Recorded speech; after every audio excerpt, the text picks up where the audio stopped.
So today with us is Roman. Roman is a co-founder at Boxes. And Roman, please introduce yourself. Tell us about your background and the Boxes background as well. Our company Box is basically doing similar things to Toast and Square, but in APAC region. So we are providing a total solution for retail and restaurant companies to manage their business as well as process their payments. We started Box in 2018 and spent some time to develop the platform. We built up the customer base in Hong Kong first, and then over the time we developed our payment business in cooperation with BBMSL. And after the COVID have finished, we started our regional expansion. So today we have a presence in 6 regions, including Singapore, Taiwan, Malaysia, Thailand, and Australia. I used to work in hotel industry, then I used to run restaurant businesses in various regions and countries. My last proper job was in mainland China.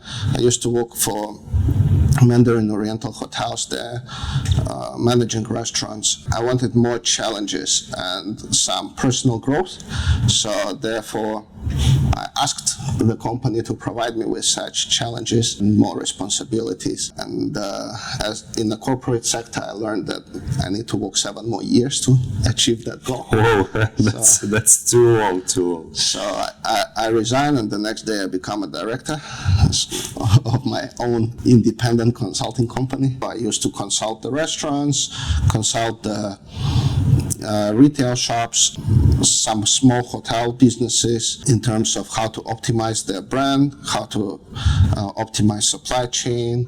Meanwhile, I spent some time and effort on few startups, which didn't really succeed. But it was a learning curve for me, and then I understood that I need to have some essential components to kickstart the real startup business, such as have a team, have some tech experience and knowledge, and then at some certain point I was staying in Bali and discovering in Bali it's really great to stay, but not everybody can start a startup while living in Bali because it's too relaxing, right? Yeah, You just it's just want to go surfing. And business opportunities arise not so often unless you have established business there. Then I moved to Hong Kong because Hong Kong is the central place full of opportunities. We have great talented people here.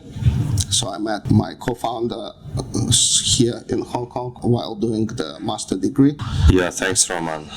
Really, inspiring story, at least for me. So you started Boxes, right? Who are your customers nowadays? What are the companies? What types of the companies? We currently offer software services such as point of sale, such as ERP, CRM, for primarily verticals in retail and restaurant industry. We are mostly focused on small and medium enterprise, and we focus on those companies which want to grow and succeed. So then we can succeed together. So let's say if you have a franchise, and then the franchise open up a new shop, it will take us around 3 hours to complete the full setup from the technical point for them. In cooperation with BBMSL, we provide payment solutions such as the payment gateway terminal as well as online payments. And the client base from car shops to custom parts shops to maybe small cinema, barber shop, restaurant, any kind of business that need to accept payment is our customer.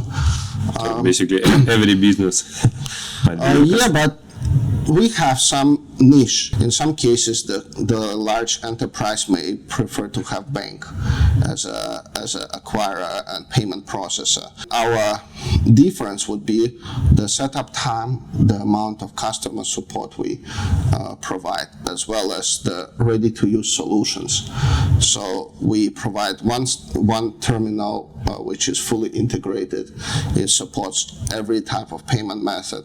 We try to focus on small and medium businesses in this direction. Great. I think you give them the easy setup, the full bunch of services under a single umbrella, plus the CRM, payments, whatever you need as a business, you might just use your solution and that's it, out of the box. Yeah. Basically, we work with companies which actually don't know what is system integrator. Yeah. And then they know, all right, I need to use 5 different systems, one for table booking, one for QR code table ordering, another system to manage my accounting and so on. And then I also need to find a vendor for payments, and I don't know which vendor is actually better. And then in general, if you, let's say, want to open a bubble tea shop, you will spend probably a few months to do vendor search, which solutions exactly you need. As we say, like in the US, there is Square and Toast. And these two companies provide similar one-stop solution. But in APAC, because APAC is very diverse, you have different cultural aspects within each region. So one system does not fit all. You need to have some modular customization. That's why in general we have lots of small vendors around APAC. But what they're offering to you is a part of the solution. Generally, we are offering a one-stop solution in terms of payment, in terms of software, and also the hardware. We have a list of vendors with whom we cooperate in the region.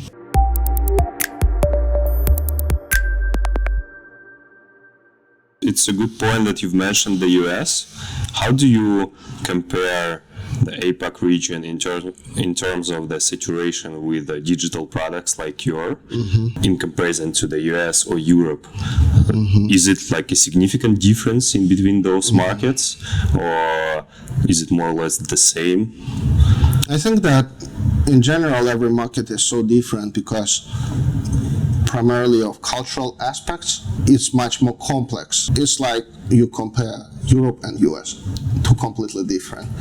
But in Asia, you will have Malaysia, Singapore, Taiwan, Hong Kong. Every region have their own regulation, their own standards. Within the region, there are some trends.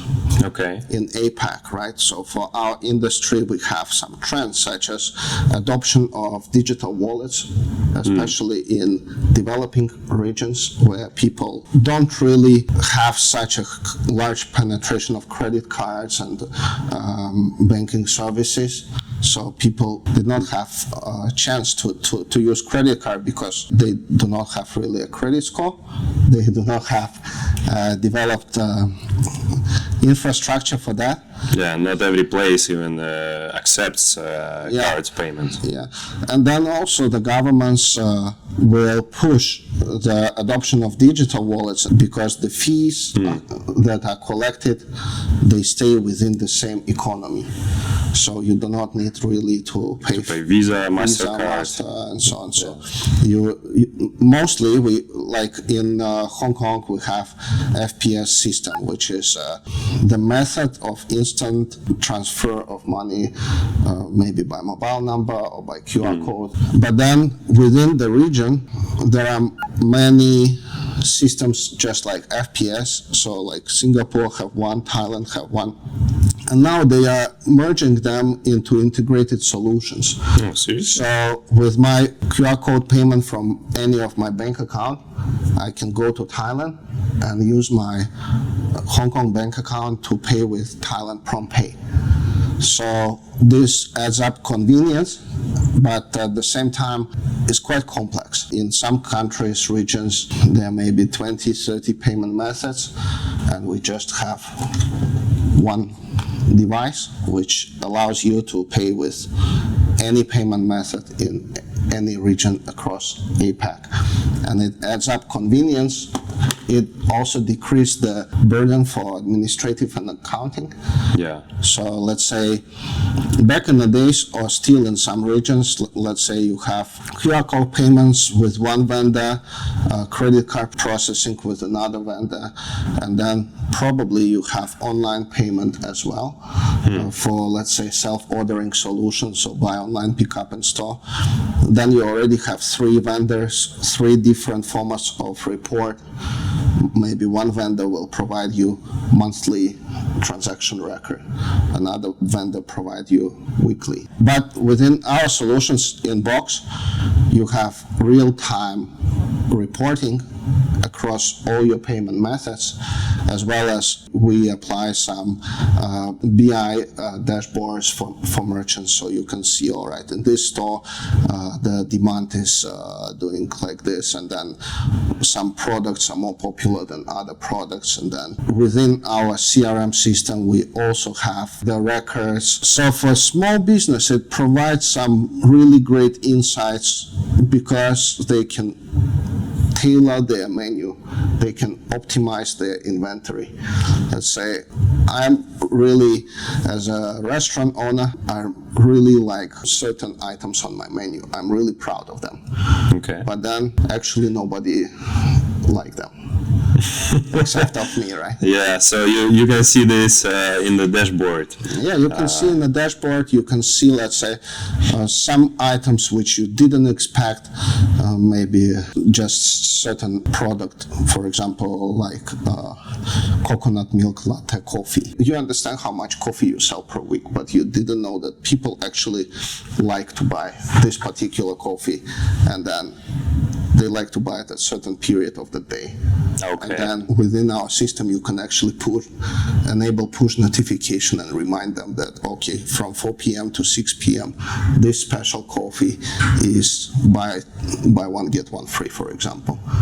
What's your bet? What are the next countries that will be booming after the mainland China and Hong Kong? What would be like, is it Thailand, Malaysia, Indonesia? We have researchers within the company who sit and observe the markets, and each market is different. China mainland market is really about cooperation. We cannot directly go to the mainland market because there are dominant monopolistic companies who control the market, but we are happy to cooperate with some of the companies. But also competing in mainland market is very expensive.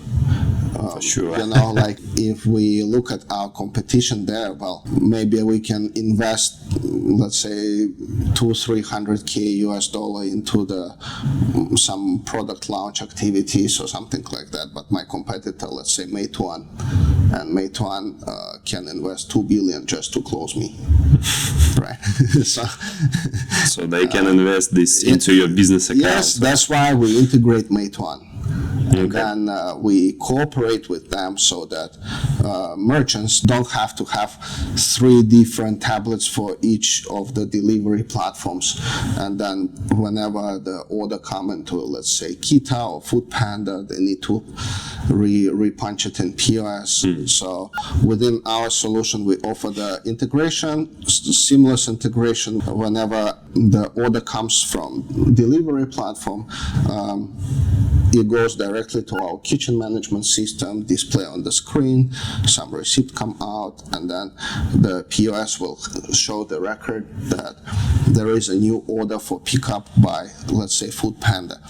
So in terms of this, the cooperation is the key. In terms of the market, I would say Hong Kong, Taiwan, Singapore, they are very, very mature markets for our business, and it allows to really expand there easily, right? It really depends on the problem which the merchant have, okay, and the timeline, because the time to close the deal in Hong Kong and Singapore is quite have some constraints. For instance, if you run the restaurant for the past 3 years, and then 2 years ago you receive a government subsidy for POS solution from certain vendor, and then this subsidy will cover 3 or 4 years of your service.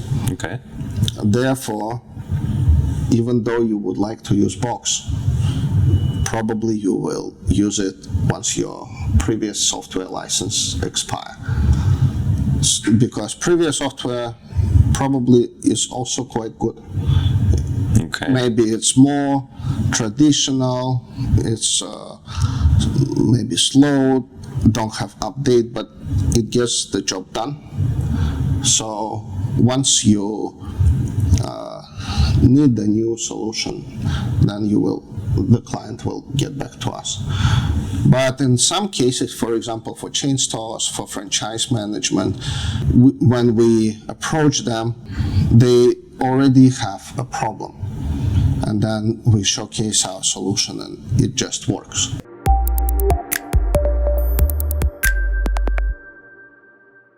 As you mentioned in the beginning of our conversation, right time and right people address everything, including business results. Yeah. And I'm thinking, how complex is your product now, based on what you described, and what's the ideal team composition to develop such a product, and what's the change, for instance, when you started the company back in the day till now, what changes have you had to make in order to scale, to expand the company to the next level of maturity?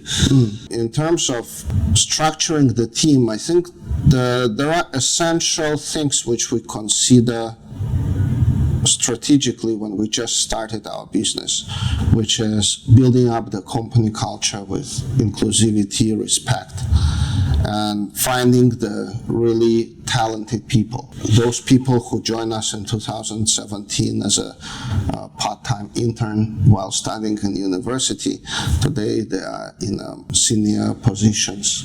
So already they grow with the company, right? Director level positions, and without them we will not be here. Building up the logic just in the app or in the website, right? You will think why people will actually use it, right? Yeah. In the product as well, why people will actually use it. So we apply the same logic in terms of our first core team members. Okay. Why people will come to join our company. And then there are a few options, right? You provide more money and better brand and career perspectives to them. Well, then I compete with Accenture and Deloitte. Which is hard to compete with. Yeah, it's quite challenging, I would say. Honest. Yeah. Another, you provide them the freedom of doing something they actually do anyway. But for example, we will find the university students who will challenge the whole university that the program teaching materials for software engineering and computer science is completely outdated and school is boring and so on. And what they want is actually just like back in the days when we have a computer rooms and everybody, classmates go to play the games there, right? So within our initial core engineering team is same. Instead of playing games, they write the code and challenge each other, and have this kind of gamified experience with cooperation and finding the solutions. They do not have an exact framework. Okay, this is the technology stack which you must use, and you need to follow everything. Yeah, the instruction, right? The guide you need the to do documentation and so on and so on. No, the initial, when the person comes to the interview, right, we give him test. Okay. But the test there is no right answers for this test. You see how they, approach and then how they solve it. And then anybody who have 5 to 6 years of experience will fail it completely. Probably need 2 weeks. But then some first-year university student will use Rust programming language to solve the complex task in 20 lines of code within 7 minutes, and then he is still studying on the second year of university. He can have a great full-time or part-time job on a flexible terms, and it's really great to find the people who will do these things with passion, but also they are so happy because you provide them the right tools. So it's about building the culture, as you mentioned. Yes. So you need to develop a culture in the company that will allow people to make mistakes, to challenge ideas, to be not agreed with some solutions, so they can come up with another once or bring some ideas. Yeah, exactly. For the product development, this is really important. However, of course, with corporate development and growth, especially regional growth, the way to organize procedures changes completely. Okay. So within the product development, of course, we have a very flexible and similar culture to as we started before. But today, as we need to have various procedures such as compliance, KYC, complex accounting processes, and so on, regional partnerships with distributors and large vendors. Right now, we standardize a lot of workflows. We have internal standard operation procedures for most of the processes. So we adapting to more corporate style, but at the same time, in some ways, instructions are great because you don't need to really think about it anymore. To invent the wheel from the beginning. So we establish one procedure, let's say, how to sign a contract with vendor. And then we don't have any unexpected situation. We have proper vendor selection and so on, I think. But it's generally every company achieve this level at some point. For sure. Yeah.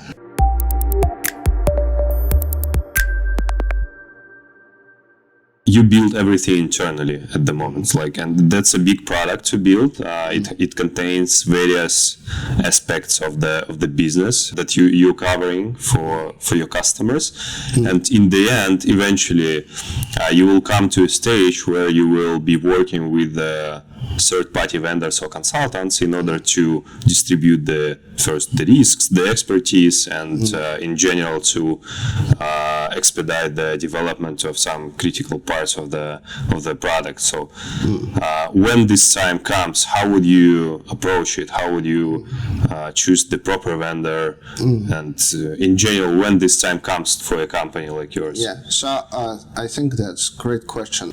The logic is, when you are doing your core product, we do not outsource our core product at this moment. So our core product is the software core, right? Our core product is payment processing at a certain level. But at the same time, the activities which are not core activities of the business, we do not call it outsourced, but we rely on the experts. For example, we have a complex structure of regional expansion, right? And then it would be quite okay to do this expansion in-house in terms of corporate setup, licenses application, and administrative stuff, and so on and so on. But then each region have its own specifics. You can try to apply for a business license in Thailand, but then how much chances you will succeed? So in this way, we cooperate with leading companies in the industry. One company which can set up you anything in the world in terms of corporate structure, in terms of the banking facilities, legal facilities, and so on and so on. It's great because they take these risks, responsibilities, and they really know how to do it, so that we will not spend a lot of effort and then need to redo it all over again, right? And you don't need to increase the headcount eventually. So yes. In every region. Yes, I'm recently quite involved in some academic activities and research and stuff, and one thing I really appreciate from the research is you usually use existing methodologies, and sometimes you may improve it a little bit, Okay. but you stick with the solution which are well established and work. So this kind of logic is not something which we develop or we take it into as a know-how consideration. Manufacturing, restaurant management, hotel management, every industry apply exactly same practices. Just like in shopping mall, you have an outsourcing cleaning company there because you never know how much cleanup you need to do, right? In supermarket, of course, you may consider to establish your own distribution and supply chain, but usually they will use 3PL logistic outsourcing services. Depending on your demand, they will optimize. So that's a standard, very common practices. Yeah. Okay, thanks, Roman. Maybe the last advice to the audience. If you take a look back, what would you be happy to avoid in past? I think it's not like based on my business or our company, but in general, I would encourage people to try more things in terms of starting a business. It's not really necessary for you to first get proper education, then get proper investment, then you will suddenly open a great business, right? So You won't, for sure you won't. in general, yes, you can try a little bit first. Okay, try to open your online shop. Maybe you don't sell anything, just try to configure the online shop just to do the setup, or you try to do some kind of work for fun. And then you will understand, okay, I like something to do this, I don't like to do this. I understand the pain points of certain market. I don't understand how to organize the business structure or something like that. But then you will have a little bit more certainty and experience, and then you can find the right people to cooperate with you, find the right companies to cooperate with you. Most of the time what I see in startups is that they put all the effort to find the money, and maybe some people or some person or corporate accelerator is very generous and provide them with initial capital. But then next question will be, okay, now I have the capital, what to do next? And then it's in Hong Kong, we used to work with a lot of startups, but then many of them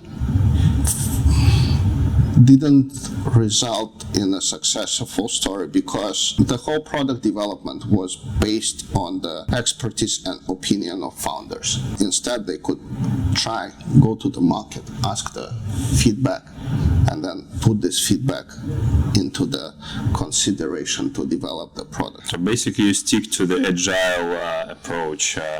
Act fast, fail fast, repeat, and until you succeed. Yes. And then talk to your customers. That's what we also recommend to our clients when they start developing a product. So they purely rely on business, or like a line of business owner, or just business owner or product owner, who thinks, okay, we need to develop X, Y, and Z because of, I don't know, just that's my thought. And we try to persuade them to talk to real people, their potential customers, future potential customers. And sometimes it changes their opinion because we discover some results in the end that just will impact the business, and they won't achieve anything if they release the product as it was intended. So they have to polish this a bit, maybe to switch the direction sometimes, but in the end to meet the